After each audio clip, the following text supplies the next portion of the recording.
الحق ليظهر على الدين كله وكفى بالله شهيدا أشهد أن لا إله إلا الله وحده لا شريك له وأشهد أن محمدا عبده ورسوله اللهم صل على سيدنا محمد وعلى آل سيدنا محمد فيا أيها الحاملون اتقوا الله حق تقاته ولا تموتن إلا وأنتم مسلمون قال الله تعالى في القرآن الكريم أعوذ بالله من الشيطان الرجيم بسم الله الرحمن الرحيم فلما بلغ معه السعي قال يا بني إني أرى في المنام أني أذبحك فانظر ماذا ترى قال يا أبت افعل ما تؤمر ستجدني إن شاء الله من الصالحين. Sadaqallahul azim.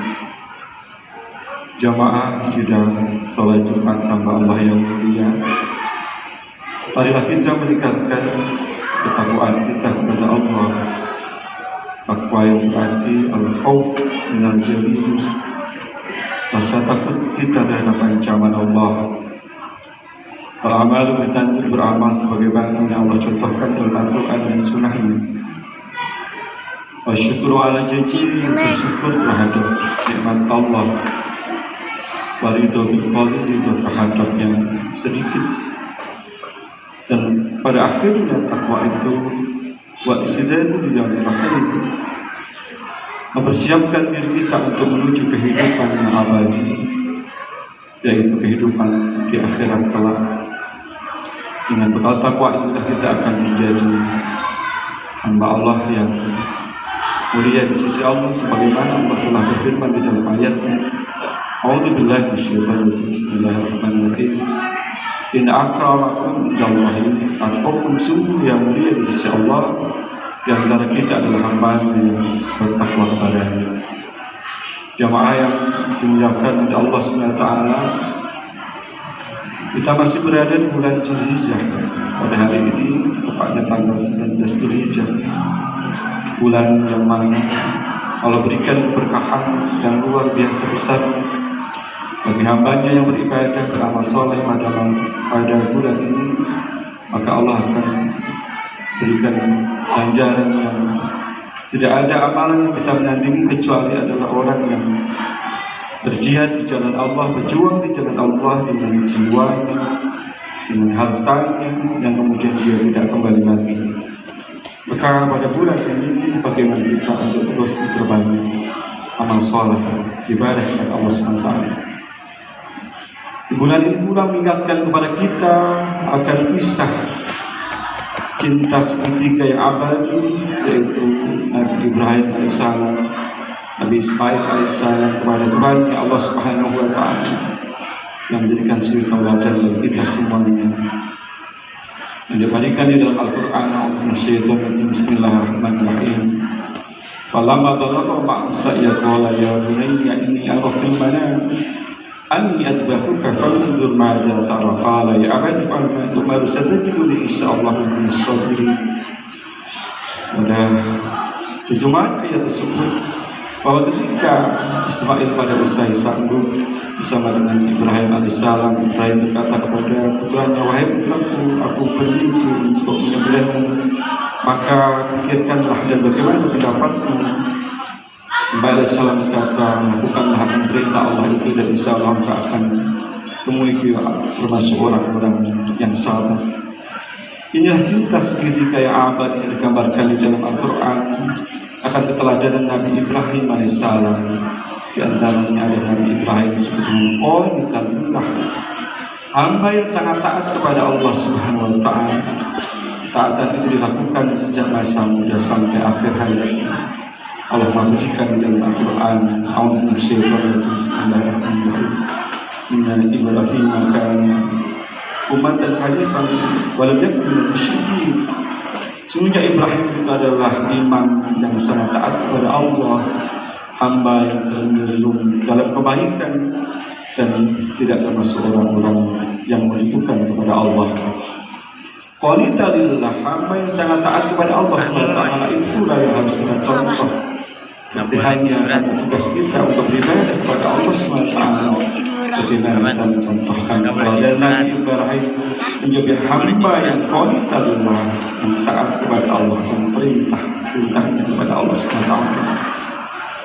Kemudian Ibrahim disebutkan sebagai hamba yang halim, hamba yang hatinya cenderung kepada kebaikan, mengajak kepada kebaikan, atau disebutkan pribadi yang matang.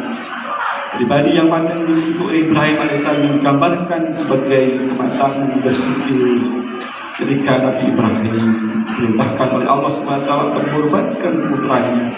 Di sana ada kematangan berpikir, bukan serta-merta melakukan hal itu, tapi bagaimana ada komunikasi, interaksi yang dijalin antara Ibrahim alaihissalam dan putranya Ismail. Adbahuka fandur ma'ada tara. Saya bermimpi akan perintah Allah dan bagaimana, maka pikirkanlah boleh dan bagaimana pendapatnya. Inilah proses interaksi komunikasi yang harus dibangun, yang harus kita contoh bagaimana kita mendidik anak-anak kita. Bukan saja kita berikan fasilitas yang luar biasa, tapi bagaimana psikisnya. Itu yang harus kita lakukan seperti halnya yang diajarkan oleh Nabi Ibrahim alaihissalam. Maka ketika kita berharap jadi anak-anak kita menjadi anak-anak yang soleh dan solehah, bagaimana kita sudah melakukan hal itu tentang kesolehan terhadap Allah Subhanahu wa Ta'ala. Maka komunikasi itu perlu dijalin dalam mendidik kita, mendidik anak-anak kita dalam agama kita. Anak itu ada kalanya menjadikan musuh bagi kita, anak ada kalanya menjadikan fitnah bagi kita, dan anak menjadikan penyejuk bagi kita. Sebagaimana Allah telah berfirman dalam ayatnya, A'udzubillahi minasyaitonir rajim. Bismillahirrahmanirrahim. Walladzina yaquluna rabbana hab lana min azwajina wa dhurriyyatina qurrata a'yun waj'alna lana imama. Dan orang-orang berkata kepada Allah SWT dan berdoa kepada kita, semoga diberikan, menjadikan anak dan istrinya menjadi penyejuk hati bagi dirinya dan pemimpin bagi orang-orang yang bertakwa kepadanya. Jemaah yang dimuliakan oleh Allah SWT, hamba yang cenderung kepada kebajikan ini diwujudkan dengan adanya kematangan jiwa. Ketika diperintahkan oleh Allah Subhanahu wa Ta'ala akan perintah itu, maka dia jawab, qala ya al-ma tu'maru. Lakukanlah akan perintah Allah Subhanahu wa Ta'ala. Ini yang harus kita contoh. Bagaimana ketika Allah perintahkan kepada kita menjadi orang-orang yang beriman dan bertakwa kepada Allah Subhanahu wa Ta'ala, bagaimana hati kita itu untuk menerima perintah itu dengan sepenuh hati, dengan sikap sami'na wa ata'na. Kita dengarkan perintah itu dan kemudian kita taati perintah itu.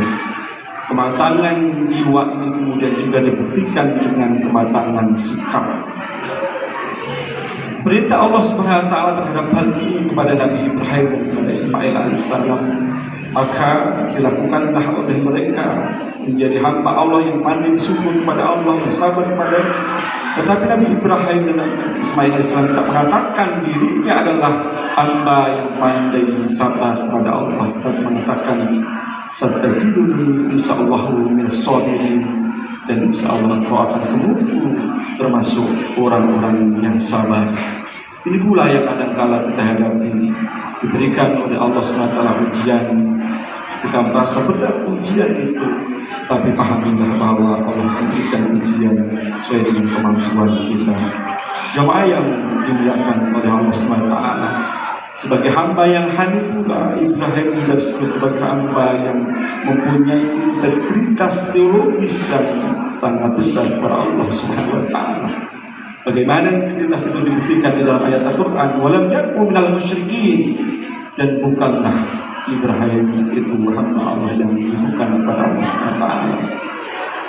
Ibrahim sejak masa muda bagaimana mengajak kepada umatnya untuk kembali kepada akidah yang benar, kepada tauhid yang benar, yang disebutkan di dalam ayat Al-Quran itu sendiri. Kenapa? Karena syirik menyebutkan Allah Subhanahu wa Ta'ala itu adalah inna syirka la dzulmun adzim. Sesungguhnya syirik itu ada dosa yang sangat besar.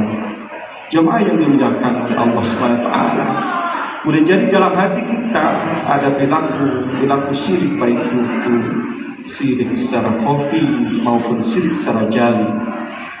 Syirik secara hati, secara syirik dalam hati kita. Ketika seseorang mengakui dirinya yang paling hebat, kalau bukan karena dirinya, maka tidak akan terjadi sesuatu itu.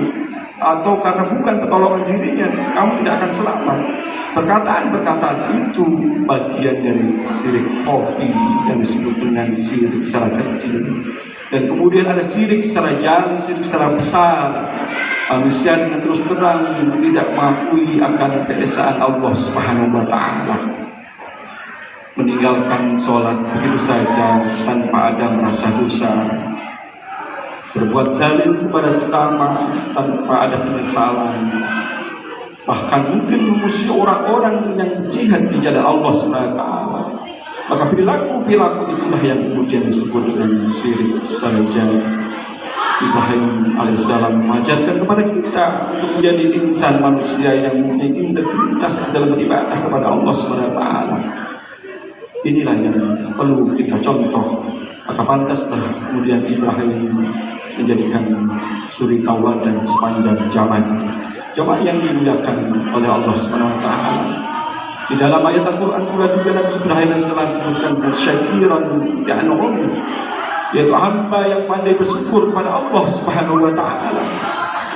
Kenapa? Karena banyak kenikmatan-kenikmatan yang diberikan Allah kepada Nabi Ibrahim dan keluarganya.